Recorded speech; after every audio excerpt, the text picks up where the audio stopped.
Bienvenue dans Démasqué, la conversation où les masques tombent et où les muses révèlent leur vérité. À travers ces entretiens, la parole est à celles qui ont vécu le rituel du masque et on partage l'intime récit au-delà des images. Aujourd'hui, je suis en compagnie de Jessica. Jessica, comment vas-tu ? Je vais bien, merci. Et toi ? Ça va, super. Il fait encore chaud. Très. On va pas trop s'en plaindre, mais c'est dur quand même. On peut s'en plaindre un peu quand même. Okay. Jessica, merci beaucoup d'avoir répondu à l'invitation. On va en parler tout à l'heure, mais tu es quelqu'un qui est difficile à saisir. Donc merci d'être là. Merci à toi pour l'invitation. Et pour que les gens commencent à comprendre de quoi je parle, Jessica, qui es-tu ? Je suis une artiste franco-canadienne, originaire de. Mon père est originaire de Martinique, et voilà.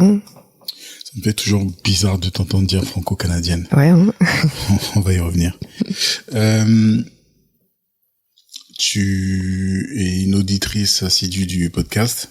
Oui. Donc tu sais ce qui arrive. Oui. Quel est ton plus grand défaut ? Je pense que c'est un mélange de mon introversion / hyper indépendance. D'accord.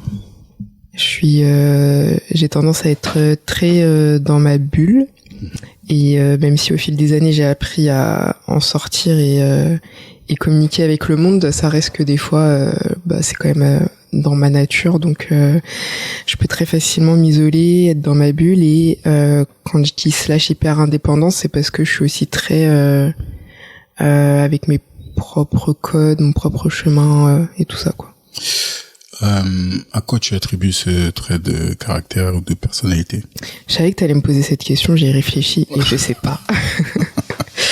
Je pense que de base, j'étais déjà comme ça. Ouais. Et la façon dont j'ai grandi, j'ai été élevée, etc., je pense que ça a encore plus accentué ce trait qui était déjà présent. Je vais te poser la question autrement. À quel moment, toi, tu t'es rendu compte que tu étais différente ou dans ta bulle ? Ou à quel moment quelqu'un t'a dit, mais cette fille-là ou cette petite fille-là, elle est tout le temps dans son univers ? Il y a eu déjà un petit peu à l'école, mais je m'en suis pas rendu compte à ce moment-là exactement, mais il y avait quand même un peu à l'école une maîtresse en particulier qui avait dit à mes parents que j'étais quand même pas mal dans mon monde, mais sans que ce soit plus que ça. Il y a mon frère qui me disait tout le temps que j'étais bizarre, pas du tout dans le bon sens du terme. Ma mère aussi qui me comprenait pas, pareil, pas dans le bon sens du terme, qui me disait que j'étais pas très normale, quoi. Et après, c'est en grandissant quand même assez tard, vers je dirais 25 ans, quand j'ai immigré au Canada, que je me suis rendu compte que en fait j'ai toujours été l'ami bizarre, mais qui était adopté par des gens normaux et hyper sociaux. D'accord. Et que tous mes amis d'enfance sont hyper c'est ça, sociaux et voilà. Tolérant. Tolérant. Oui, tolérant aussi. Et ouais, donc en rencontrant des nouvelles personnes au Canada qui me connaissaient pas du tout, d'être un peu confrontée à devoir expliquer qui je suis et tout ça. Et c'est là que je me suis rendu compte que j'étais quand même pas mal différente. Ok. Aujourd'hui, est-ce que j'aime pas forcément les cases, mais est-ce que tu sais mettre le doigt dessus ? Est-ce que tu as mis des mots sur ta personnalité ? Oui, donc introvertie. J'ai eu en 2019 un pré-diagnostic de l'autisme. On n'a pas été au bout de la démarche. Et voilà. Après, comme tu dis, c'est des cases, donc bon. Qu'est-ce que ça t'a fait de pouvoir, entre guillemets, le diagnostiquer ? Il y a une part où ça m'a rassurée, pas que j'étais inquiète, mais de me dire ah bon, ça correspond à quelque chose en fait. Donc ouais, c'est ça, je me suis juste dit ok, ça correspond à quelque chose et il y a plein d'autres gens comme ça quoi. Est-ce que ça t'a fait une sorte de flash rétrospectif de compréhension de certaines choses dans ta vie? Ouais, beaucoup. Surtout de moments dans l'enfance. Tu vois, il y a à 2 reprises, par exemple, j'ai fait une semaine de mutisme complet. Okay. Et mes parents comprenaient pas et tout. Tu avais quel âge? La première fois, j'avais 6 ans. La deuxième fois, j'avais 11 ans. Ok. Donc ça, le fait que j'aimais être seule. Les gens disaient toujours que j'étais sauvage et que j'aimais pas les gens, mais qu'en fait non, j'aimais être seule juste parce que j'étais très vite surchargée de beaucoup d'informations, d'émotions, de choses quoi.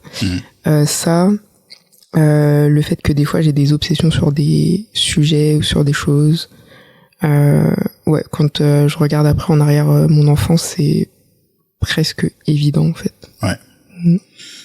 Est-ce qu'il y a une raison pour laquelle t'as pas poussé plus loin, parce que tu as dit j'ai un pré-diagnostic, mais pourquoi t'as pas essayé d'en savoir plus? Ouais, parce que le psychiatre, donc quand il m'a fait donc le pré-diagnostic, il m'a dit que bon, je cochais toutes les cases, mais que comme j'étais c'était dans le service public au Canada, il m'a dit que comme j'étais hyper adaptée, j'avais trouvé toutes mes stratégies d'adaptation et que j'étais très fonctionnelle en société, que c'était pas la peine de rentrer dans une démarche qui allait prendre 2-3 ans et que le diagnostic officiel ne me servirait pas parce que je suis apte à la société en fait. Ouais. C'est drôle qu'on parle de Canada dans ce domaine particulier. J'allais aborder le voyage, enfin le déménagement au Canada, mais pas sous cet angle-là. J'ai eu une conversation avec ma thérapeute aussi, à un moment donné, qui m'a parlé de tout ce spectre et toutes ces personnalités, toutes ces façons, toute cette neurodivergence qui, en France, est souvent traitée comme un handicap. Et elle me disait que si tu t'intéresses à ces types de réflexions, essaie de plutôt aller voir dans la littérature scientifique anglo-saxonne et particulièrement canadienne. Ouais. Et c'est vrai que j'ai fait des recherches un petit peu là-dedans et j'ai vu la façon différente d'aborder les choses, c'est-à-dire déjà moi ce terme de diagnostic il me dérange un petit peu parce que c'est pas une maladie ouais. Et que pour certains profils c'est même un super pouvoir quoi. Qui a moi je suis un fan de l'univers des super-héros hein, quand tu les vois tous ils ont un pouvoir immense mais ils ont souvent aussi des petites failles, des défauts d'adaptation à la société, ils ont besoin d'un entourage qui est très particulier, tolérant, ouvert, qui va pas forcément tout comprendre, mais qui a ce côté rassurant qui leur permet quand même d'évoluer dans la société. Donc ça c'est pour le côté canadien, donc ce que tu dis me confirme ce qu'elle m'avait dit. Ouais. Et la deuxième chose, donc t'as parlé de ton frère qui te trouvait bizarre, ta mère aussi. Est-ce que quelqu'un dans ton parcours a eu un rôle rassurant? Ouais, il y en a eu plein, en fait. Je pense que c'est ça aussi l'avantage.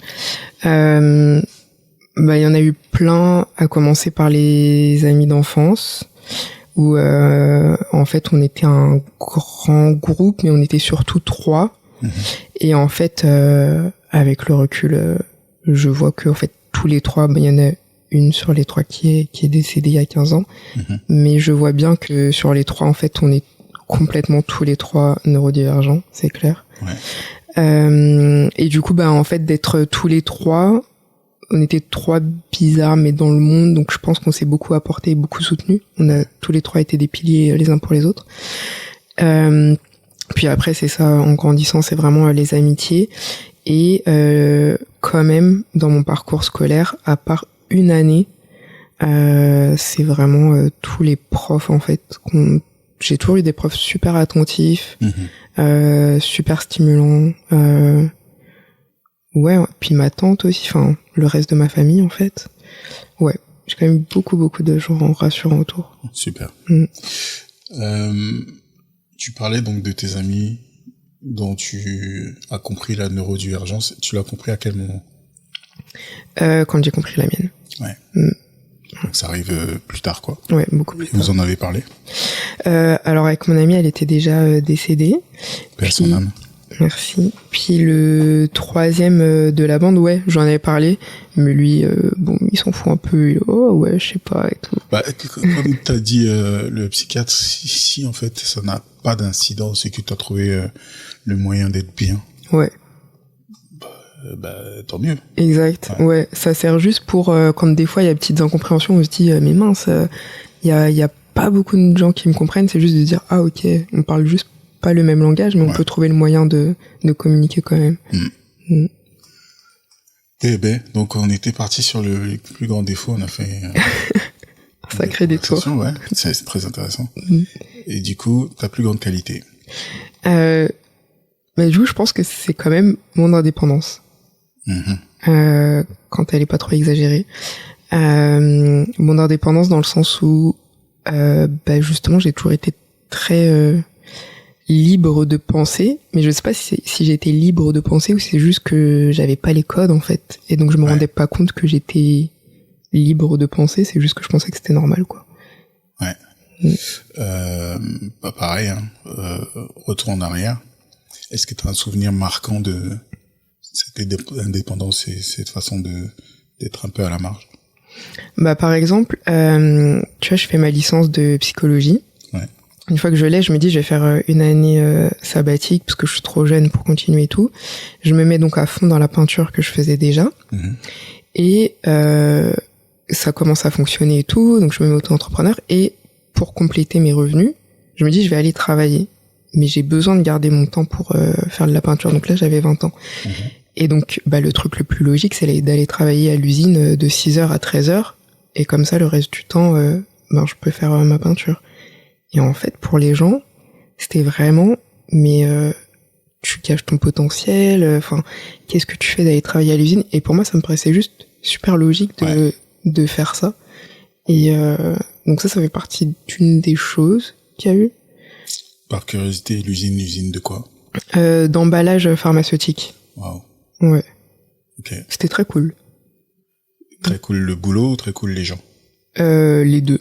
Ouais. Ouais. Ok. D'accord. Jessica, est-ce que tu sais pourquoi t'es là? Oui, bah oui. T'as écouté. Ce podcast est orienté sur le projet Démasqué. Et, il faut le dire, donc plusieurs fois on m'a demandé au cours de ce podcast, mais comment t'es venu cette idée-là? Comment t'es venu ce projet-là? Et à chaque fois j'explique un petit peu, donc ça vient d'un autre projet qui était de la peinture, dans lequel j'invitais des gens à m'exprimer un peu leur force ou leur parcours qui les a transformés en guerrières. Et donc je peignais le personnage guerrier avec des motifs dans le fond qui racontaient leur histoire. Et j'extrayais une partie de ces motifs qui devenaient un tatouage et qui liait un peu toutes ces guerrières dans la même tribu. Et donc j'expliquais que j'avais invité une amie à participer à ce projet, donc il y a... c'était en 2011. Et cette amie, c'est toi. Donc j'ai raconté l'histoire plusieurs fois. J'invite les gens à retrouver dans, je sais plus quel podcast j'en ai parlé, mais ça peut se trouver dans celui-là ou dans le modèle meeting, enfin bref, j'en ai parlé plusieurs fois. Ce que j'aimerais, c'est que maintenant, toi, tu puisses raconter le début de ce projet-là, qui n'existait pas du tout. Et déjà, dans ton souvenir, ça date, hein. Ouais. Comment on s'est rencontrés? Comment on est arrivé à parler de ce projet-là? C'est quoi ton souvenir de toute cette période? D'ailleurs, ça va faire un point avec une de tes questions précédentes. Tu me demandais s'il y avait des gens qui m'ont aidé à me sentir... je pense que c'est Schoer qui m'avait dit faut que tu rencontres ce peintre et tout, tu vas trop aimer. Il nous avait mis en contact et donc on se rencontre. Donc très vite, alors en fait la semaine avant on se rencontre, j'avais vu une voyante qui m'avait dit des choses. Okay. Et toi et moi on se rencontre et très vite tu me dis quasiment les mêmes choses qu'elle m'avait dit. Donc tu commences à me dire que je suis une vieille âme, Bref, j'ai l'impression que très vite tu lis en moi, et le fait que tu sois la deuxième personne à me dire ça après la voyante, je me dis ok, il y a peut-être quelque chose que je dois capter, parce que moi j'avais pas du tout conscience de tout ça, mais ça me parlait beaucoup. Donc ça c'est pour le côté un peu magique, spirituel. Et je me souviens que tu m'avais parlé de ton voyage à New York et des dessins que tu avais fait, et comment, pareil, le truc t'était venu d'une manière super magique aussi, en fait, qu'il fallait que t'aies ton papier, enfin, il fallait absolument que tu dessines vite ce que tu avais visualisé et tout. Et c'est ça, on avait échangé sur nos parcours. Moi, je t'avais confié des choses sur mes parents, mon enfance et tout. Et alors, je sais plus si c'est le jour même ou un autre jour qu'on a fait la séance photo, du coup. Non, c'est un autre jour. Ouais. C'est un autre jour parce que le premier projet qu'on ait fait, on était parti dans la salle de boxe où s'entraîne mon cousin, Félix, Antoine et compagnie, là. Ouais. Et on avait fait un shooting en plusieurs parties d'ailleurs. Ouais. Je me rappelle qu'on avait pris la voiture, donc on avait shooté là-bas. Ensuite, on était parti vers Bercy. Ouais, sous le pont. Sous le pont de Bercy, on avait fait des photos aussi là-bas. Et il me semble que tu avais pris un eyeliner ou un truc comme ça. Ouais. Et à l'époque, donc, tu avais le côté des cheveux rasés, avec un motif tribal. Ouais. Et donc, j'ai fait le prolongement de ce motif-là sur ton visage, un peu comme ce que Tyson a fait sur son visage. Ouais. Et donc, j'ai commencé à juste exprimer ce que je voyais de tes motifs, mais en le prolongeant. Et donc ça, c'était la première fois qu'on travaillait ensemble, mais c'était que de la photo. Et après, donc, je t'ai parlé de ce projet de peinture. Et c'est le soir, donc il fallait que je fasse une photo de toi pour pouvoir avoir le modèle à peindre. Ouais. Et c'est le soir où t'es arrivé, donc on a fait ces photos-là, où je t'explique que je vais extraire une partie de cette histoire-là et que tu vas porter un tatouage. Et que tu m'as dit, tiens, j'aimerais bien voir à quoi ça ressemble. Donc je fouille, et puis j'ai toujours mes postcards, enfin j'ai pas mal de trucs de peinture qui traînent un peu partout. Et je dis, tiens, on va essayer. Et donc j'ai commencé à dessiner. On a filmé la séance qui a dû durer peut-être 45 minutes, comme ça. Et après, on a fait des photos. Et donc, oui, par rapport à ce que tu disais, est-ce que, tu vois, j'avais même pas trop le souvenir de... Enfin, pour moi, quand on discute, j'ai plein de choses comme ça que je dis. Quand je les ressens, je les dis. Mais à l'époque, tu vois, j'avais pas forcément conscience d'avoir quelque chose de particulier, quoi. Tu vois, je disais juste les choses telles que je les voyais. Et je me rappelle que quand on a parlé de ce projet-là, je te disais, oui, j'ai ce sentiment-là que c'est comme si, t'avais vécu beaucoup plus longtemps que l'apparence que tu as. D'ailleurs, c'est ce qui a inspiré un peu le tableau, où donc tu es une jeune prêtresse qui s'est endormie dans un temple pendant 400 ans, et il y a quelqu'un qui est venu te réveiller, et c'est cette scène-là que j'ai peinte, en gros. Donc c'est de là que c'est parti. Donc comme tu disais, tu m'as parlé de ton père, de transmission. Donc il y a plein d'éléments comme ça que j'ai mis dans le tableau.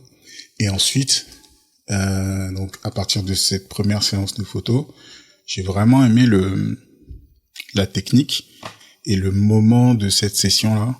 Donc j'ai décidé de reproduire, et au fur et à mesure, je me suis vraiment rendu compte de ce que ça demandait de moi, de ce moment d'écoute attentive que je pouvais avoir, de ce qui en découlait. Petit à petit, c'est devenu ce projet démasqué. Donc, il fallait absolument que tu viennes, et donc évidemment t'es au Canada, donc on se voit beaucoup moins qu'avant. Oui. Mais je t'attendais impatiemment pour qu'on puisse raconter ce moment tous les deux. Comment toi tu le vis, toi? Donc on parle plus de projet de peinture, mais de peinture corporelle. Quand je commence à dessiner, comment tu vis ce moment-là?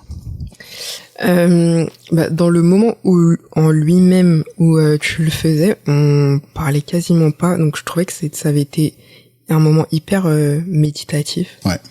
Et en plus, je voyais pas, il y avait pas de miroir et tout, donc je savais pas ce que tu étais en train de faire. Du coup, ça a été quand même. Puis je te connaissais pas tant que ça, donc ça a été un moment de méditation et de gros lâcher prise aussi. Et voilà. Et puis après de voir comment ça rendait. Enfin, qu'est-ce que t'avais fait ressortir et tout. C'était assez impressionnant de voir que c'était presque. Enfin, tu sais, je l'avais déjà vu sur moi à quel point c'était adapté. Ouais. À moi, mais quand après j'ai vu en plus quand tu le faisais sur les autres, à quel point en fait c'était adapté à la personnalité des femmes, c'est impressionnant. Ouais, c'est marrant de se remémorer tout ça parce que aujourd'hui avec plus de 15 ans de pratique, tu vois, il y a des choses qui sont très claires et puis je peux les raconter de manière assez fluide, mais c'est aussi très intéressant de se replonger dans la façon dont je l'ai fait qui est très instinctive en fait. Et tu vois ça je vais pas dire ça rend humble, mais ça permet de garder cet esprit, de se dire tiens, c'est un cadeau qu'on m'a fait, la façon dont j'ai débuté tout ce projet global, hein, quand je parle de mon écriture symbolique, idéographique, elle m'est venue, quoi, tu vois, j'ai rien inventé. Et cette façon aussi de construire ce projet petit à petit, c'est juste fais confiance à ton instinct, à ton intuition, et puis pas trop de calcul, quoi. Et c'est pas moi qui décide. J'ai l'impression que les personnes que je choisis ou qui me choisissent font que c'est un processus qui est adapté à ce dont elles ont besoin au moment où on se rencontre. Ouais.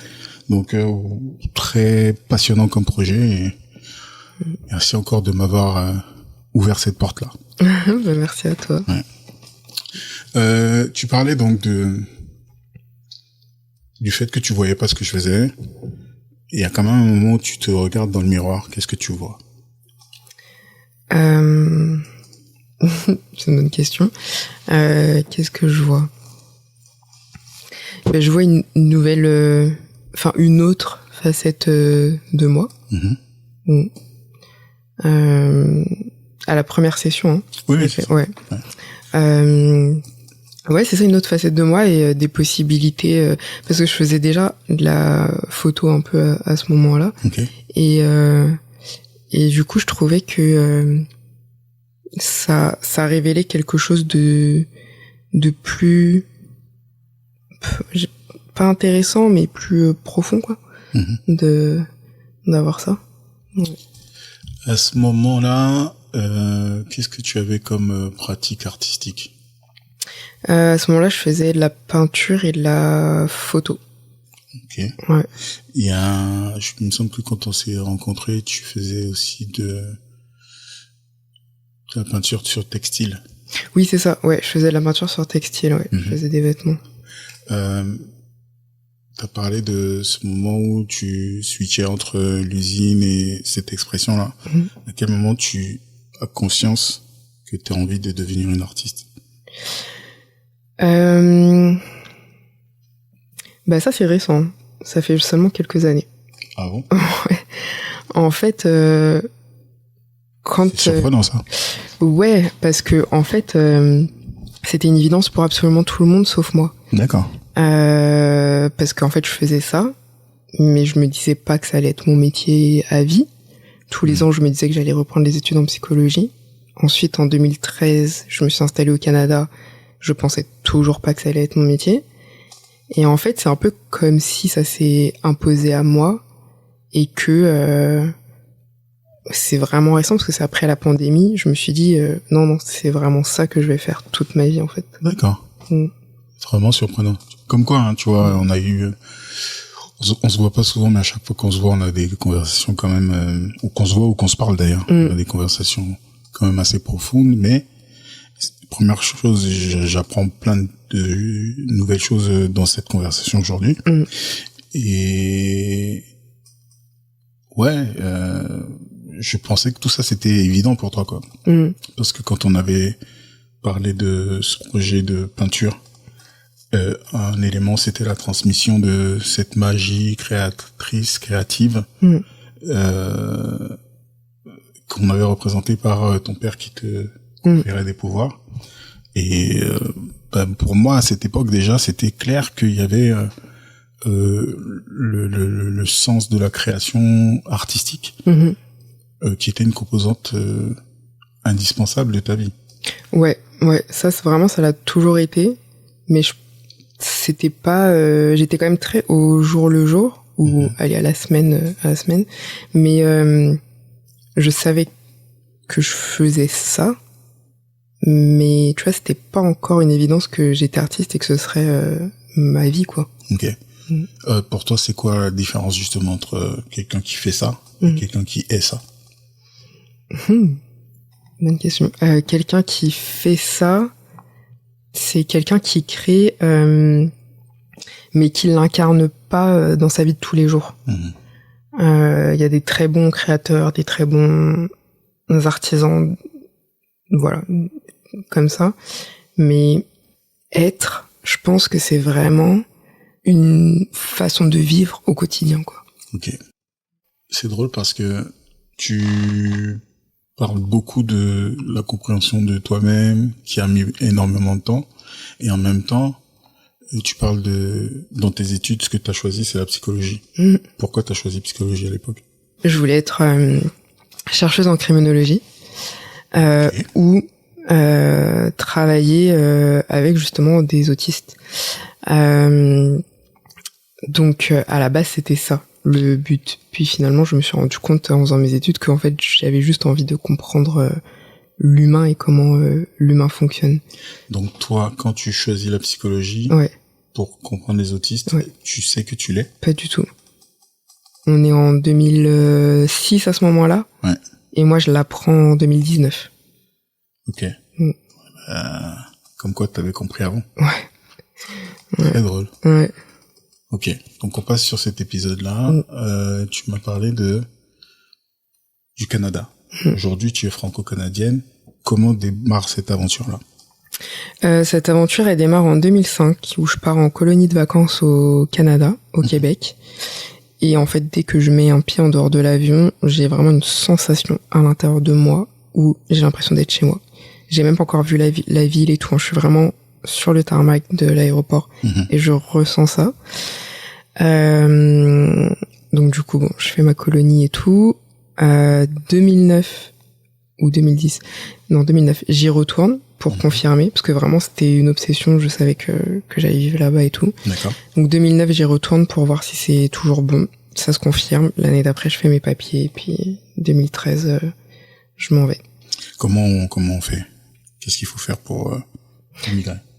Aujourd'hui, ça a changé, mais moi à l'époque, fallait demander le certificat de sélection du Québec. Donc tu remplis tout un dossier, tu racontes vraiment toute ta vie, il y a 60 pages. On te demande énormément d'informations. Une fois que tu l'as, donc ça prend à peu près 1 an. Une fois que tu l'as, tu faisais ta demande de résidence permanente. Et donc pareil, c'est un énorme dossier. Ensuite, tu passes un entretien psychologique et un entretien médical. Et après, tu l'as.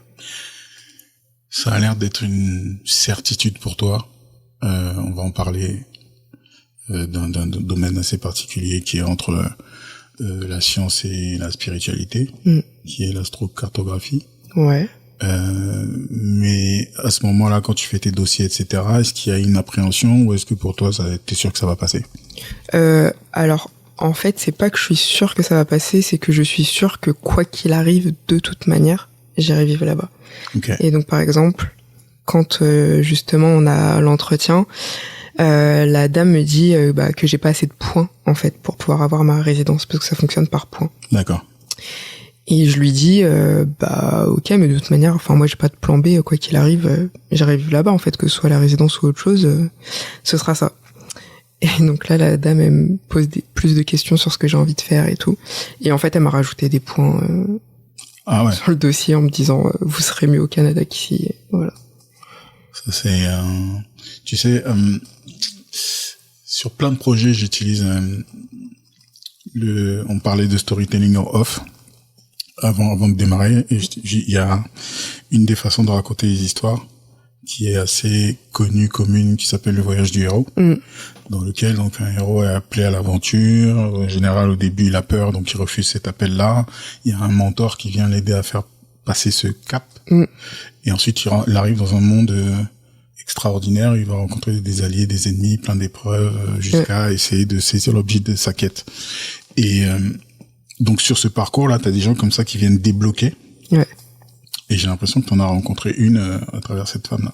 Ouais, à fond. Est-ce que tu as une de ces nouvelles depuis? C'est quelqu'un Pas du tout. Je sais même pas si j'ai eu connaissance de son nom à un moment donné. Il y a des anges comme ça qui viennent ouais, vraiment. nous accompagner. Puis ça a été pareil pour ma citoyenneté quelques années après. Ouais.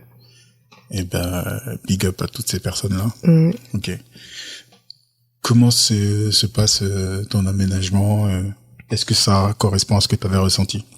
Complètement. Les 3 premières semaines, je me balade à pied dans les rues de Montréal pour visiter et tout. Et en fait, il n'y a pas un seul moment où je me sens perdue. En fait, partout où je marche, j'ai l'impression que je connais ces lieux-là. Donc ça a confirmé. Et puis après, toutes les opportunités qui se sont présentées très rapidement, ça a confirmé aussi que j'étais au bon endroit, quoi. On a parlé de plein de choses. Donc en gros, je t'invite à lire l'avant-propos de mon livre. Oui. Il y a plein de choses dont on a parlé aujourd'hui qui vont résonner quand tu vas lire ça. Ok. Et ça m'amène à ce que je disais, donc astrocartographie, où apparemment en fonction du moment où t'es né, c'est un peu comme l'astrologie. À partir du moment où t'es né, à partir de l'heure, le lieu, eh ben il y a des endroits dans le monde où tu vibres mieux. Ouais. Et ça, aujourd'hui tu peux le faire assez facilement. Tu vas sur n'importe quelle IA, et tu rentres ces informations là et on va te dire par rapport à au cœur c'est tel endroit, par rapport au professionnel c'est tel endroit, et donc tu vas avoir cette liste là. Est-ce que tu as eu à un moment donné à le faire? Est-ce que ça t'a confirmé que le Canada, c'était le lieu? Ouais, je l'ai fait. Et non seulement ça, mais aussi pour d'autres lieux où j'ai voyagé, qui correspondaient à des étapes de vie aussi. Ok. Ouais, c'est vrai que tu étais une grande voyageuse. Ouais. Est-ce qu'il y a d'autres endroits comme ça? De quel endroit, par exemple, tu te souviens qui était aussi? Ouais, l'Inde et le Rwanda. Donc dans la zone du Rwanda, il y avait un truc par rapport au cœur. Puis après... des années compliquées. Enfin, j'ai rencontré une personne qui m'a bien débloqué sur justement réouvrir mon cœur. Et l'Inde, c'était, je crois que c'était l'expression de soi ou la féminité, quelque chose comme ça. Ok. Donc pour toi, ça marche en tout cas. Ouais. Ok. Vraiment. Autre chose à dire sur le Canada? Tu m'as dit 2013. Hein. Ouais. Donc ça fait déjà 13 ans. Ouais. Tu t'y vois toute ta vie? Non, je pense qu'à un moment donné, j'aimerais bien vivre au soleil, à la campagne, probablement dans les Caraïbes. Quelque chose de plus relax, quoi. Ok. C'est quoi qui est dur là-bas l'hiver? Il y a l'hiver. Ouais. Et en fait, même en été, même si c'est très cool, c'est la ville. En fait, plus je grandis, plus je me rends compte que j'ai besoin de vivre dans la nature, en fait. Ok. Je connais pas du tout, donc je sais pas à quoi ça ressemble. Est-ce que c'est plus européen? Je vois des images évidemment, mais j'ai jamais mis les pieds, donc je peux pas savoir si c'est plus comme New York, plus comme Paris, un mix des deux. Ni l'un ni l'autre, ça dépend des quartiers. Tu vois, à la limite, New York, ce serait la banlieue, tu vois, Brooklyn un peu plus éloigné. Mais c'est c'est des petits blocs appartements.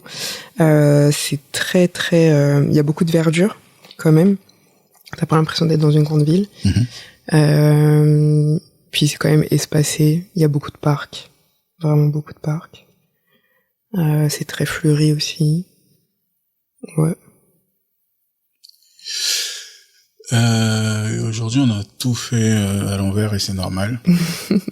T'es la première muse du projet, mais on a une sorte de fil rouge depuis que j'ai commencé ce podcast, et qu'à chaque fois que je discute avec une muse, donc je lui montre une photo de la muse suivante.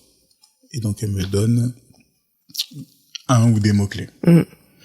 Il se trouve que quand j'ai fait le dernier enregistrement, donc je savais pas encore que c'était toi la suivante, mais j'ai envoyé un message quand même aujourd'hui à la muse avec laquelle j'ai discuté, qui est Maya, et qui m'a envoyé à l'instant 3 mots. Elle a pas pu faire moins. Et ces 3 mots, c'est dualité, résilience et force. Oh. Et juste avec la photo. Et on parle de cette photo-là. Ah ouais. Ok. Intéressant. Qu'est-ce que tu en dis? Bah, c'est tellement moi, en fait. C'est fou. C'est pour ça que je te le dis juste avec la photo. Juste avec la photo. Elle te connaît pas. Ouais. Bah, c'est dingue. Ouais, bah, écoute. Est-ce qu'il faut commenter plus que ça? On va juste répéter les mots: dualité, résilience et force. Si on les prend un par un. Ouais. On va essayer de faire une analyse inversée de ce qu'elle aurait pu voir dans l'image qui lui évoque ça. La dualité, bon, je commence, hein, comme ça c'est plus simple. La dualité, je sais pas pourquoi, mais ce jour-là, j'ai décidé de couper en deux et d'avoir une partie, donc ta partie gauche, donc la partie que j'avais moi en face de ma droite, qui était complètement peinte et pas du tout d'intervention de l'autre côté. Donc, j'ai envie de dire, c'est le mot le plus facile, entre guillemets. Dualité, t'as quelqu'un qui est peint d'un côté, pas de l'autre. Maintenant, si on dit résilience ou force, qu'est-ce que tu dirais, toi, qui évoque ça dans l'image? Ouais. Je pense que c'est le regard. Ouais. Je vois que ça. Le regard et puis l'expression aussi, peut-être du visage. Tu sais, ma bouche qui a vraiment pas de sourire ou quoi. Ouais. Est-ce que, je vais te poser la question autrement, si tu te replonges dans la personne que tu étais à ce moment-là, de septembre 2011, ouais. Est-ce qu'il y a des choses dans ta vie qui peut-être nécessitaient de ta part d'avoir cette résilience et cette force? Ah ouais. C'était une des périodes les plus difficiles de ma vie, je pense. En février 2011, donc j'ai perdu ma meilleure amie, donc celle le trio là, que je connaissais depuis qu'on avait 3 ans. Elle est décédée. Suite à ça, j'ai perdu énormément d'amis qui estimaient que c'était pas cool d'avoir une amie triste et en deuil. Ok. Donc dit comme ça en texto. Ouais. Okay. Je me suis séparée à ce moment-là aussi de mon tout premier copain qui était le grand amour de ma vie. On s'est séparés aussi quelques semaines ou mois après. Ensuite, j'ai somatisé. J'ai fait une occlusion intestinale, donc j'ai été très malade, j'ai dû refaire revoir vraiment tellement de choses dans ma vie sur tellement de plans, que, en gros, c'était soit je trouve le moyen d'en faire une force, justement, et de m'adapter à ça, soit, en fait, je pars à mon tour, quoi. Ah ouais, carrément. Ça t'a traversé l'esprit? Ah oui. Ouais, c'est clair. Ouais. Comment tu fais pour remonter la pente? L'autre chose qu'il y a eu en même temps, c'est que au mois de juin, il y a ma toute première nièce qui est née. Et ça a vraiment été le contrepoint, on va dire, de la situation. Donc il y avait ça qui a été très très très important.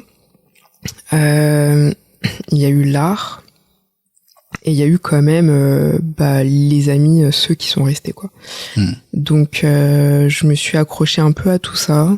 Je sortais beaucoup aussi, à la fois pour mon travail, les expositions et tout, à la fois pour aller voir d'autres expos, des concerts. Enfin, j'ai vécu un peu une période de activer et suractiver la pulsion de vie, on va dire. Ouais. Un élément dont j'avais envie de te parler aussi, et il me semble que c'est lié, donc quand tu perds cet ami, il me semble que tu fais un tatouage. Ouais. C'est lequel? C'est celui sur mon poignet gauche avec son prénom, Cynthia. C'était ton premier tatouage? Tout premier. Je détestais les tatouages. Ouais. Et justement, mon ex m'avait dit, fais un tatouage, ça va te faire du bien. Et ça t'a fait du bien? Alors, je sais pas si ça m'a fait du bien sur le coup, mais une chose est sûre, c'est que j'ai attrapé la piqûre du tatouage derrière. Mais sur le coup, franchement, je sais pas, j'étais tellement anesthésiée de douleur que... Ouais. Et donc, tu continues à te tatouer comme ça. Ouais. Et un jour, tu m'écris, je crois. Est-ce que t'étais pas au Rwanda à ce moment-là? Où tu y allais? Ah, ouais. C'était au retour du Rwanda, ouais. Au retour du Rwanda. Ouais. Et tu me dis, ah tiens, j'ai un tatouage que j'aimerais modifier, c'est ça? Ouais. Raconte-moi un peu ça. Ouais. Donc sur mon bras gauche, il y avait plusieurs choses. Il y avait, j'avais une fleur de lotus, donc que j'avais faite à mon retour d'Inde, qui symbolisait tout ce que la fleur de lotus symbolise. Et pour ceux qui savent pas, c'est quoi? Oui, donc c'est pour que cette fleur puisse pousser, elle a besoin d'avoir ses racines dans la boue, en fait. Donc voilà, puis c'est une fleur très symbolique en Inde et dans la spiritualité en Inde. Donc ça représentait toute cette étape après ce voyage-là en Inde. Et du coup, il y avait, elle me paraissait incomplète après justement ce voyage au Rwanda, où là vraiment il y a eu la connexion vraiment avec mes origines et qui sont pas du tout rwandaises, qui sont martiniquaises, mais c'est à ce moment-là que la connexion s'est complètement faite. Et du coup, je voulais que tu me fasses le tatouage de la toile. Le tatouage. Il y a des gens qui doivent écouter, qui disent, mais qu'est-ce qu'il raconte sur la toile que t'as faite de moi, où j'ai un tatouage sur l'épaule. Ouais. Voilà. Ok. Et ouais, j'ai trouvé ça tellement fort. C'est-à-dire que c'est passé par une toile où je t'imagine avec un tatouage. Où donc je dessine ce tatouage-là. Le moment où je dois faire la photo pour pouvoir faire cette toile-là, tu me dis, j'aimerais bien voir à quoi ça ressemble, et je te le dessine sur ma peau. Et ça lance le projet démasqué. Et quand le projet démasqué commence à bien prendre, j'ai quelques personnes qui me disent, ah ouais, tes symboles, ça pourrait faire des beaux tatouages. Donc j'ai déjà dessiné un certain nombre. Mais à chaque fois, je faisais un dessin, j'envoyais, et puis, pof, tu vois. Et là, tu me demandes, est-ce que je connais pas un tatoueur Ouais, cette histoire aussi, elle est folle. Voilà, ouais. etc. Je dis, j'en connais plein, mais je sais pas si il y a des gens qui aimeraient qu'on leur file un truc comme ça et qu'on leur impose un petit peu. Et puis ensuite, donc, je te laisse raconter, tu m'envoies un message en me disant que tu avais rencontré quelqu'un. Ouais. Je te laisse raconter cette partie-là. Ouais, donc je rencontre quelqu'un au Rwanda, donc justement cette personne-là qui me permet de réouvrir mon cœur après 8 ans fermé et tout. Et donc je lui parle de ça, de ce tatouage et tout ça. Et donc je lui dis, j'aimerais que ce soit un tatoueur afrodescendant. Et il me dit, quand j'étais en France pour mes études d'art, j'ai fait mes études avec ce gars-là. Aujourd'hui, il tatoue. Voilà, contacte-le. Puis là, je le contacte. Et là, le gars me dit, j'ai toujours rêvé de travailler avec Serge. On a toujours essayé de faire un truc et ça s'est jamais fait. Et voilà. C'est dingue. Hein. Ouais. Je l'avais rencontré par un autre ami. Il y a, ça date. En 2010, donc je fais une expo, ma toute première expo. Je suis contacté par un média anglais qui est tenu par des afro-descendants. Je crois qu'il y a 2 Guadeloupéens et un qui est Guadeloupéen et sa mère est d'Aruba ou un truc comme ça.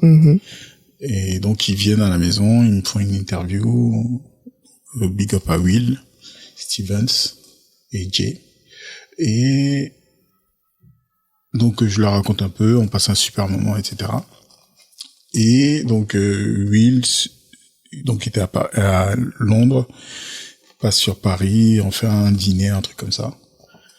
Et c'est là que je rencontre donc notre ami super tatoueur Kevin. Et donc on parle et je me rends compte que bah oui, en fait, on se connaissait déjà d'Instagram, donc puisqu'il a un pseudo dessus. Et je dis même, je pense qu'il se montre pas beaucoup non plus sur Insta. Et on se rend compte que oui, depuis un moment, on voit passer nos œuvres et puis on en parle sans se connaître, quoi. Donc moi, je le revois plus du tout. Et quelques mois, voire années plus tard, tu me dis ah ouais, mais finalement j'ai trouvé un tatoueur et c'est lui. Et il est chaud pour travailler sur le projet. Mais par contre, et c'est là ce que j'ai trouvé de plus beau dans le projet, c'est que lui, ce qu'il proposait, c'est que j'ai oublié une étape. Quand on a commencé à parler du tatouage, t'as fait un petit passage à Paris. Oui, c'est vrai, tu me l'as dessiné. Et donc, j'ai fait le dessin directement autour de la fleur de lotus, et je crois que tu lui as montré. Ouais. Donc il a fait un retour en disant tiens, il y a telle partie où on pourrait peut-être aérer un peu plus, que ça fasse moins massif. Et donc il proposait que je vienne directement à son studio et que je dessine au Sharpie et que lui reprenne directement dessus, quoi. Donc on a programmé une séance comme ça. Le seul regret que j'ai de cette séance, c'est que je sais plus ce que j'avais comme contrainte, mais il fallait que je parte avant. Donc j'ai pas pu assister jusqu'au bout. Mais j'ai encore des photos de ça et je me rappelle. Donc je dessine et puis je commence à le voir tatouer. Je vois les lignes qui apparaissent. Je dis c'est une petite partie de ma vie. À chaque fois qu'on me voit dessiner, on me dit ah tiens, pourquoi tu fais pas ça en tatouage? Pourquoi tu fais pas de tatouage? Bah parce que j'ai pas envie qu'on me demande des choses particulières. Parce que ça sort comme ça sort, en fait. Et merci à toi d'avoir compris ça, déjà. D'avoir juste su me donner la direction qui est de dire, tiens, on raconte la même histoire que sur la toile, mais sur mon bras cette fois-ci. Et cette liberté-là, c'est celle que j'ai peur de perdre si je me lance dans le tatouage. Bon, aujourd'hui, je suis devenu beaucoup plus apte à protéger ma liberté, donc je pense que ça serait pas trop compliqué. J'en ai parlé dans un autre podcast, mais il se peut que à un moment donné ça me pique et que j'ai envie de le faire, quoi. Donc je m'empêche pas un jour de lancer ça quand je serai prêt. Avec la condition de ta carte blanche. Exactement. Et si ça vous va pas, quoi. Donc sacrée boucle, comme je disais, entre la toile, la première séance démasquée, la séance de test entre guillemets du tatouage et la séance avec Kevin. Quelle histoire, Jessica, la muse originelle. Merci beaucoup de m'avoir choisi. Merci à toi. Est-ce que il y a des choses qu'on n'a pas évoquées dont tu aimerais parler? C'est quoi toi ta neurodivergence? S'il fallait mettre un nom dessus, ça serait Asperger. Ok. Mais si tu veux, j'ai eu la même conversation avec ma psy et c'était un peu comme ce que ton psychiatre t'a dit. Et en gros, ça faisait déjà plusieurs années que je la voyais assez régulièrement. Et j'ai vécu des événements assez compliqués. Elle a sorti de ça, donc en gros, on a fait une sorte d'état des lieux en me disant bon, je pense que vous avez bien compris comment vous fonctionnez, et je pense que vous êtes apte aujourd'hui à entendre le mot que j'ai depuis la première fois que vous êtes rentré dans mon cabinet, qui pour moi était évident, mais qui peut-être vous aurait chamboulé si je vous avais annoncé ça de but en blanc comme ça. Et donc elle me dit ça. Et c'est pour ça que je te posais la question tout à l'heure, est-ce que tu as eu un effet rétrospectif? En fait, toute ma vie s'est alignée en 20 secondes. Et j'ai fondu en larmes. C'était tellement clair, tellement évident. À l'époque, il y a une série qui passait sur M6, Le Caméléon. Oui. Jarod. Et toute ma vie, ça a été ça. C'est, si, tu vois, je te parlais du tatouage à l'instant, le jour où je déciderai de le faire, je serai un excellent tatoueur. Et je le sais déjà. Donc ça fait un peu pédant, arrogant la personne qui dit ça, mais c'est vraiment ça ma vie. Ouais. Chaque fois que j'ai décidé que ce truc-là me passionnait et qu'il fallait que je le fasse, bah, j'ai réussi à le faire, quoi, tu vois. Ouais. Sauf que tu le comprends pas forcément. Si je dois raconter ma vie scolaire, par exemple, en fait, t'es à peu près bon partout. Et en fait, j'ai choisi c'est à chaque fois par défaut, quoi. Ouais. J'ai suivi pendant longtemps le parcours de mon frère. Donc, il a pris sciences, donc bon, je sais ce qu'il a fait, donc je fais un peu la même chose. Et à un moment donné, donc j'ai rencontré un mur, c'est quand ça a commencé à plus me passionner. Ouais. Je me retrouve en études d'informatique parce que les maths, ça commençait à me saouler et qu'à chaque fois, bon, tu choisis une branche en avançant. Et puis la manière dont c'est fait, c'est que bah, tu te spécialises. Et au final, je me dis mais non en fait. Moi, ça m'intéresse de faire du graphisme, de continuer dans l'art et tout ça. Et donc, par des pirouettes, c'est un peu long à expliquer, mais j'arrive à bifurquer, tomber dans une formation multimédia au Gobelin qui justifie pour la société que mon parcours est à peu près cohérent, alors qu'en fait, pas du tout, quoi. C'est-à-dire que je suis un mec, pour beaucoup de gens, je suis un mec des sciences. En fait, en littéraire ou en économie, j'ai exactement le même niveau, mais j'ai choisi par défaut, quoi. Et petit à petit, comme ça, j'avance. Et puis, le seul moment où je rencontre un mur et je me dis là, il faut que je choisisse ce qui me fait vibrer, c'est quand je reprends la peinture en 2009, où là, je dis ça, c'est pour moi. Et un peu comme ce que tu as décrit pour l'usine, moi, j'allais travailler dans la journée dans le domaine que j'avais appris entre guillemets à l'école, donc multimédia. Donc j'étais en agence de communication et le soir je pouvais être moi-même, peindre et exprimer ce que j'avais dans la tête. Et j'ai toujours vécu comme ça et c'est ce qui m'a amené justement à m'interroger, à faire une thérapie, c'est de dire pourquoi t'es toujours dans cette dualité-là. Pourquoi t'as besoin de te couper en deux, rassurer les gens avec un parcours qui a l'air logique, qui est fait d'études, d'apprentissage, de progression. Ouais. Et l'autre côté où, en fait, tout est clair pour toi. Ouais. Où tu vois tout, tu comprends tout. Où tout est évident. Mais tu sais pas l'expliquer. Ou si tu l'expliques, on va te prendre pour un fou. Ouais. Et donc, voilà, j'avais ces deux côtés qui permettaient de rassurer un peu tout le monde. Mais quand tu vis avec un grand écart toute ta vie, il y a un moment où toi-même tu sais plus trop quoi. Et c'est ça que la thérapie m'a amené, c'est de comprendre que tout ça, ça pouvait s'aligner, que ces deux faces font partie de la même personne, quoi. Et comment c'est possible?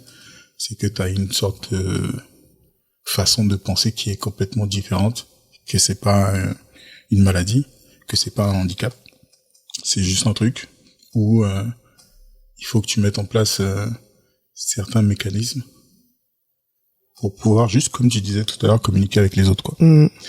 Donc j'ai appris ça sans le savoir finalement.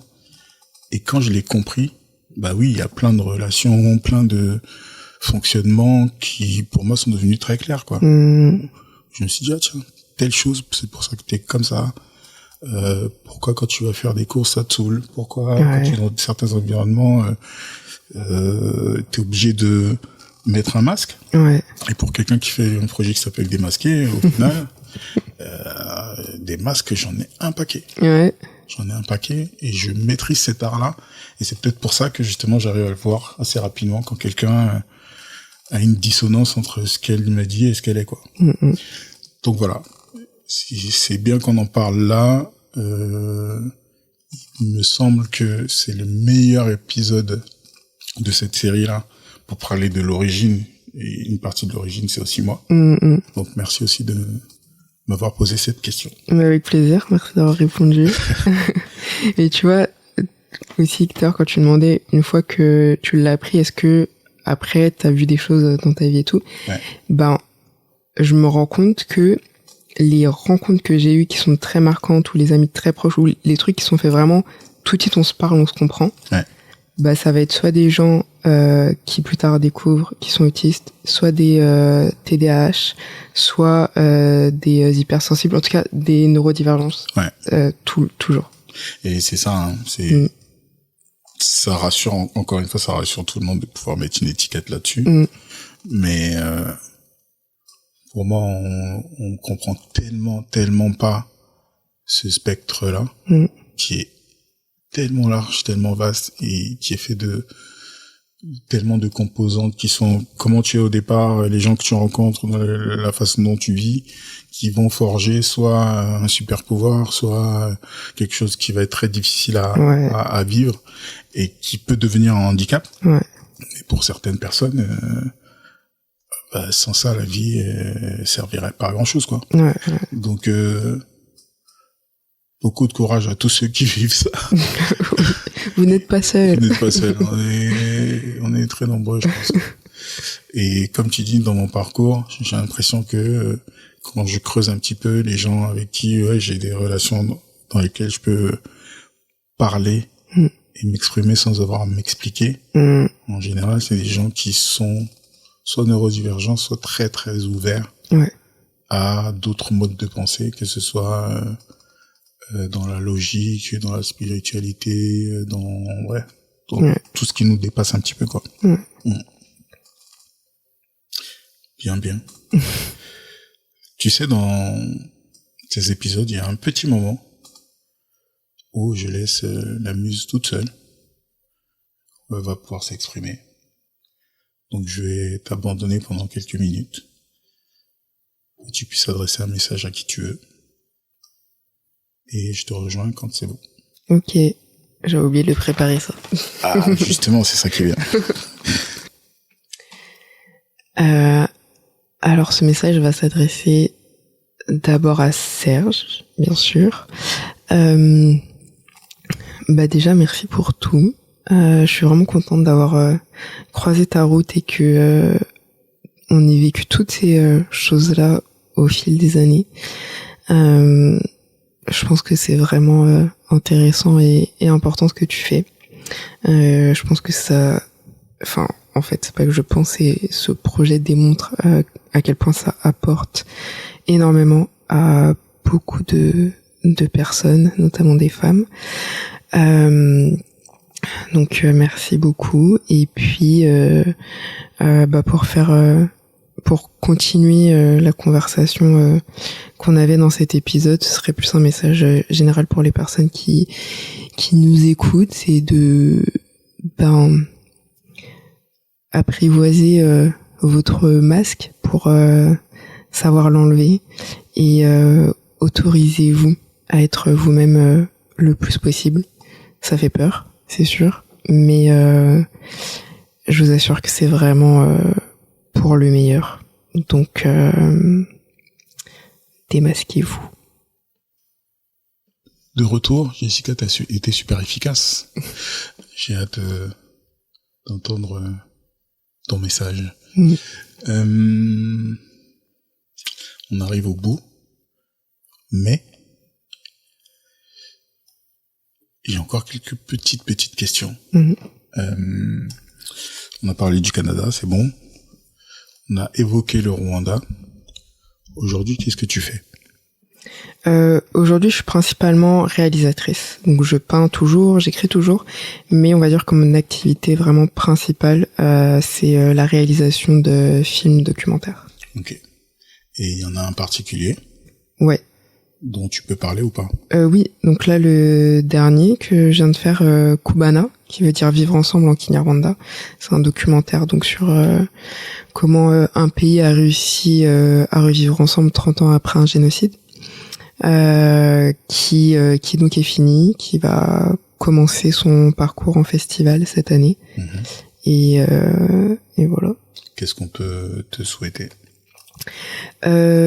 Qu'il soit vu par beaucoup de monde, qu'il soit compris, et surtout que il ouvre des perspectives disons que le sujet, le Rwanda, c'est un prétexte pour parler d'humanité, donc que ça ouvre des perspectives pour le monde entier et les enjeux qu'on voit aujourd'hui qui sont assez terribles. Si on doit mettre des mots clairs là-dessus, de quel monde tu rêves, toi? Un monde où, à l'image de ce qui se passe au Rwanda, c'est en fait, je suis pas obligée de t'aimer et je suis pas obligée d'être d'accord avec ce que tu fais ou ce que tu as fait pour te laisser vivre en paix, en fait. Donc, chacun, on fait notre vie, on n'est pas obligé d'aimer tout le monde, et si on n'aime pas quelqu'un, une religion ou quoi que ce soit, on s'en fiche, en fait, chacun fait ce qu'il veut. Pour bien comprendre comment ça fonctionne, donc là, ton documentaire est fini, tu parlais de le faire diffuser dans des festivals. À terme, c'est quoi la vie d'un documentaire? Comment tous les gens qui t'écoutent là peuvent faire vivre ce projet? Oui. Ah oui, d'ailleurs, dans les choses à me souhaiter, c'est qu'il soit acheté par Arte. Donc voilà. C'est ça le parcours. Il faut être précis quand on demande des choses à l'univers, c'est important. Voilà, donc oui, le parcours, c'est les festivals. Après, éventuellement, une sortie cinéma, mais pour les documentaires, il y a très peu de chance. Et après, une sortie télé. Et après, les plateformes en ligne. Donc, quand ce sera le cas, que les gens le regardent, en parlent, et puis... Voilà. Est-ce qu'il y a une timeline, une temporalité standard, entre guillemets? Ouais, là, le parcours festival, c'est entre 6 mois et 1 an à peu près, des fois un petit peu plus. Donc juste après, c'est peut-être 1 ou 2 semaines de cinéma. D'accord. Et après la télévision. Sachant que après ça, il peut encore faire des festivals un peu plus nichés et petits que les grands festivals. D'accord. Ouais. Donc, si on met un timing dessus, fin 2027, potentiellement à la télé, un truc comme ça? On a déjà une chaîne canadienne là, cette année, fin 2026. Pour les chaînes internationales, ouais, je pense que peut-être printemps 2027, peut-être ça peut être envisageable. C'est encore mieux. Ouais. Top. Et pour je demande parce que moi aussi j'ai envie de voir. Oui. Donc je sais pas où ça sera diffusé, dans quel festival, est-ce qu'il y a des festivals en France où on peut aller voir ça ou... J'espère, on sait pas encore là, okay. Mais oui, c'est le but, ouais. Donc on croise les doigts pour pouvoir le voir le plus rapidement possible. Oui. OK. Et au-delà de ta pratique, de ton boulot, qu'est-ce qu'on peut te souhaiter? C'est lié, hein, de vivre en paix. C'est pas mal. Ouais. C'est pas mal. Est-ce qu'on peut pas finir là-dessus? Ouais. J'ai juste une dernière demande. J'aimerais bien qu'on finisse en musique. Ouais. Qu'est-ce que tu choisis pour conclure cet entretien? Ouais. Il y a une chanson là que j'ai entendue hier que j'arrête pas d'écouter en boucle. Oh. Alors. En attendant que tu retrouves, j'en profite pour te remercier encore une fois pour tout ce parcours artistique sur lequel on s'est croisés à plein de moments importants. Donc merci de m'avoir choisi, merci de venir faire cet épisode avec moi. Je te souhaite tout ce que tu veux, donc apparemment c'est la paix que tu veux, donc je te souhaite d'être en paix et d'apporter un maximum de paix à travers ton œuvre dans ce monde. Moi je suis plus sur la liberté. Je sais pas pourquoi, je pense que quand j'ai mis le doigt dessus, ça m'a paru clair. Mon but c'est d'être libre et j'ai l'impression que plus j'arrive à libérer aussi des gens, plus je me sens libre. Donc c'est un peu ça mon credo. Ouais. Donc je me le souhaite et je te le souhaite aussi. Ouais, je te le souhaite aussi, la liberté, que je l'associe aussi à la paix d'ailleurs. Ouais, il y a forcément un lien. Merci beaucoup Jessica. Merci Serge. Et le son c'est Black Leaves de Kirby. Je m'appelle Jessica et j'ai été démasquée.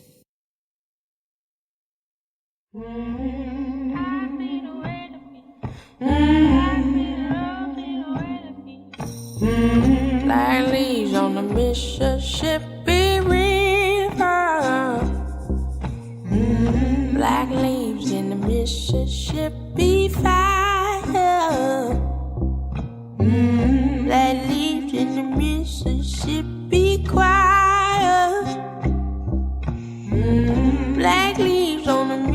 Mississippi land.